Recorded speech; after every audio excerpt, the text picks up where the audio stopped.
my journey is different because I've been hospitalized for suicide attempts. Actually, I've been hospitalized over 100 times. It's something I haven't shared like that. But, and I've had some horrible experiences with inpatient care. Yeah. Where I've been to hospitals where they've had people who I understand now shouldn't have been on the floor with a psychiatric patient, especially dealing one-on-one with them, literal security guards working with one-on-one with patients who actually one told me, oh, you shouldn't even be in here, you're faking. That's horrible. That's a horrible. So essentially you went there just to feel worse about yourself. Exactly. And that's so unethical. It's so unethical to go to a place for help and just because like you said, and you could relate to this, when we go to these places, we're very vulnerable. We're our wound is completely exposed. And to have somebody just kind of rub salt in it, it's very disrespectful and it's very dangerous as well. So I completely understand where you're coming from.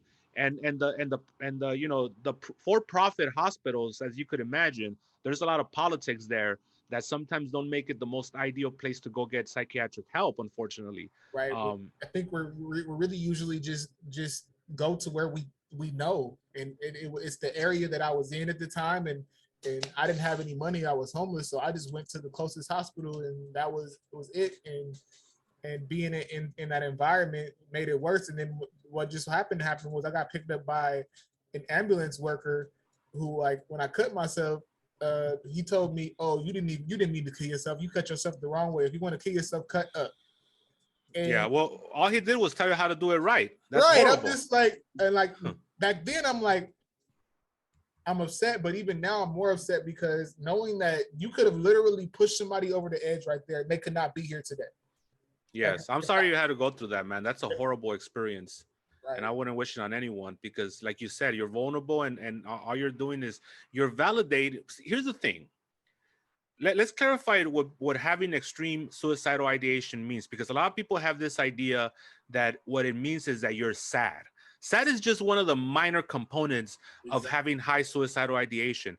When you have a high SI rate, what it means is that the pain that you're going through is so intense that you would rather die than continue living with that pain. Okay, so it's not just about being sad, it's also about being hopeless and helpless. In other words, you don't see the exit of that void that you're in, Right. And when I work with people that are suicidal, I like to introduce like a ladder, like a just like a ladder system to where we're gonna take it rung by rung every single day.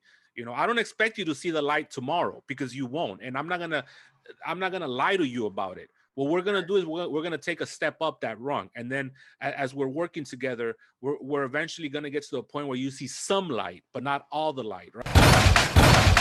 Yeah. Oh no, let's get drunk and fuck for show. Please stop running your mouth.